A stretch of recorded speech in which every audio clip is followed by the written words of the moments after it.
When Joel Smallbone and his musically talented family made the move from Australia to the United States, there were a lot of uncertainties.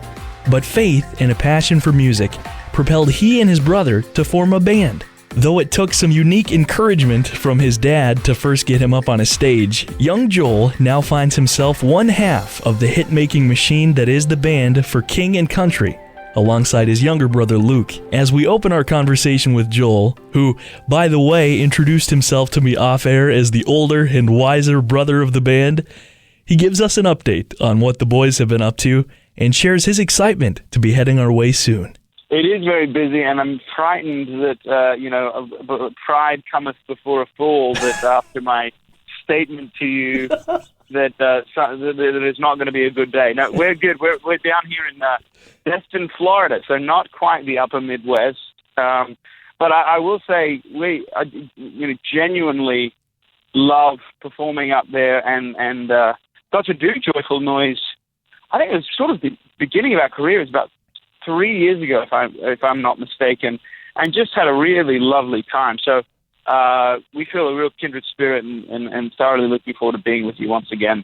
Well, lately your song Shoulders has really been taking radio by storm in recent weeks. Joel, it's also a really powerful music video that you released recently.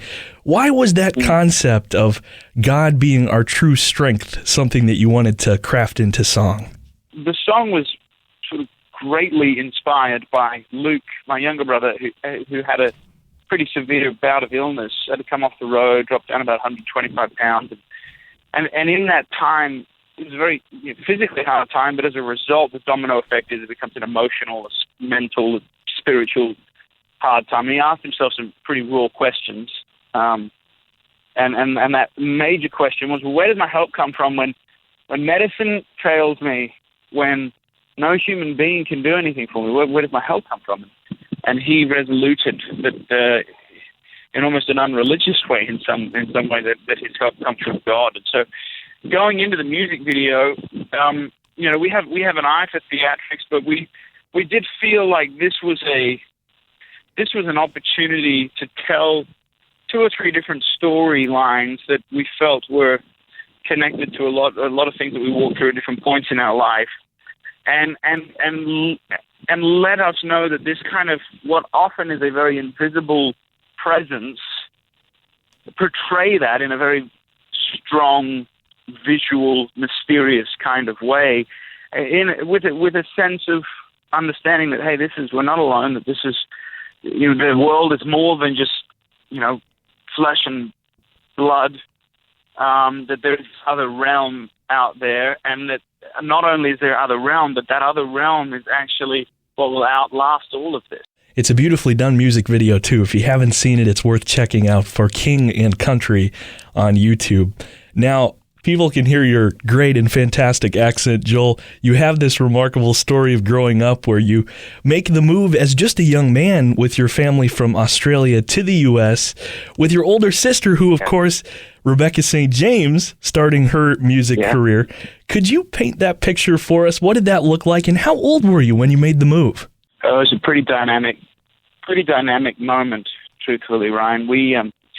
My dad was a concert promoter in Australia, so for those of you who don't know, that sort of means that he's the one that invites artists. We would invite artists to come down to Australia. They would do shows at the Sydney Opera House and all the rest of it. And as you can imagine, most of them were American artists, and it's an expensive ordeal to bring an artist or a band across the ocean to do shows. Sure. One particular performance, he lost he lost $250,000. So I think almost 40 years old with 6 kids and 1 on the way. My parents, Dad had been offered a job in Nashville, Tennessee, and so they determined, well, let's kind of take a giant leap of faith. Got over here. About a month after we got here, he lost his job. And so we literally, Ryan, we would sit, we didn't have a car, we didn't have insurance, we didn't have any furniture in our house. We're sleeping on beds made out of clothes. We would sit in this furnitureless living room, and we would pray for anything and everything. And saw what we believed to be sort of miraculous interventions. For instance, the first Thanksgiving we were in America, and I should note that Australians, contrary to popular belief. The rest of the world doesn't have pilgrims and Thanksgiving. For instance, in Australia, we have prisoners. That's kind of our heritage instead of pilgrims.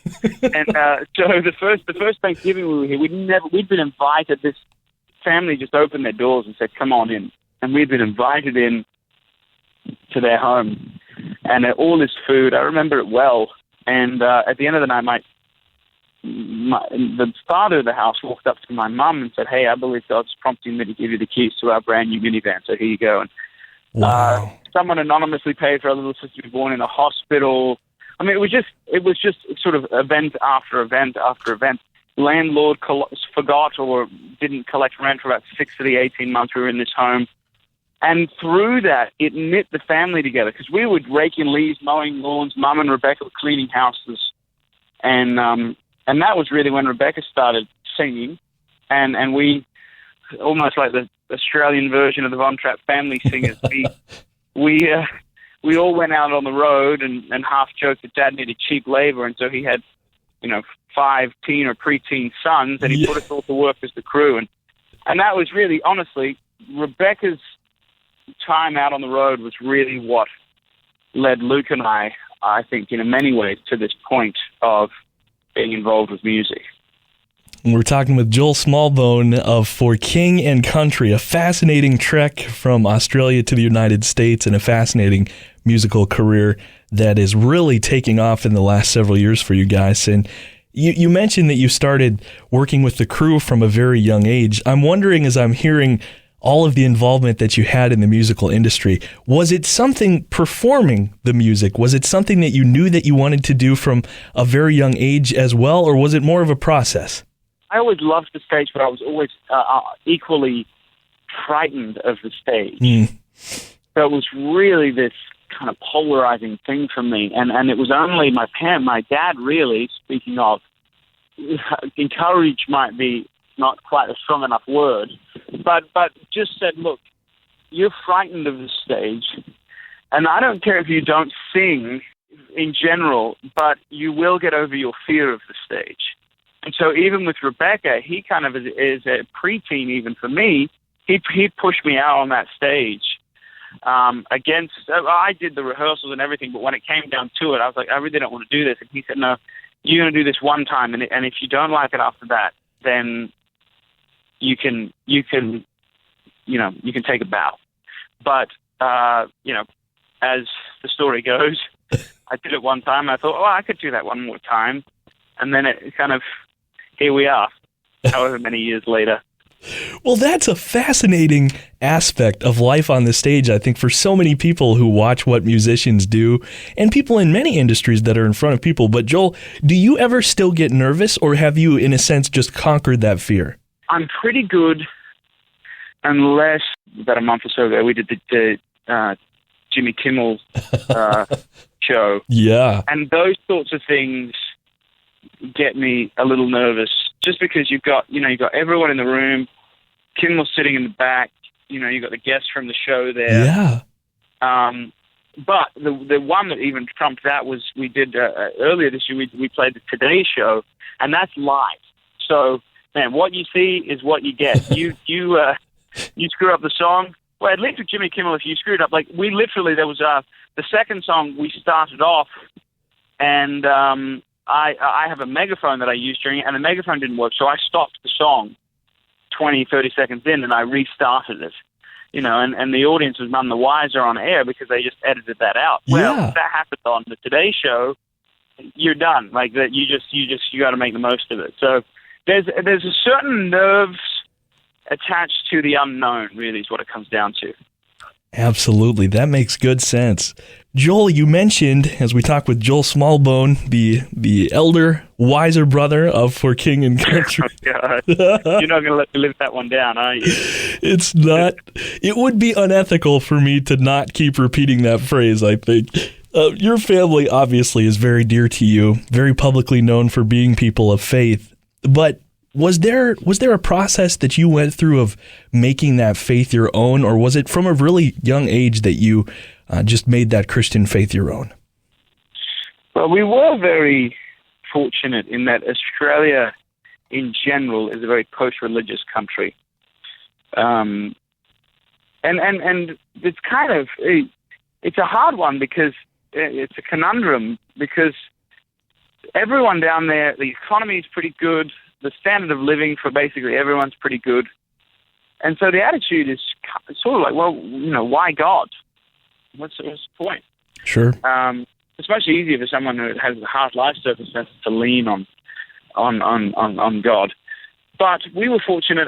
Not only were our parents believers in Christianity, but also grandparents and great-grandparents that sort of carried this faith to us.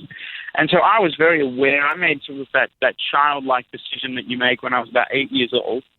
But for me, it has been a progression. It has been, getting into teenagehood, getting into even adulthood, and seeing God in these sort of different new facets, but still trying to carry on that initial spark that I had, the childlike perspective on who God is. So I would say and both, honestly, Ryan. I would say, man, I had that crossroads and I made that decision, but the older I've gotten, the more I've looked at the world, the more I've studied, the more I've surveyed, it has been ceaselessly re-emphasized the desperate need for God in this world.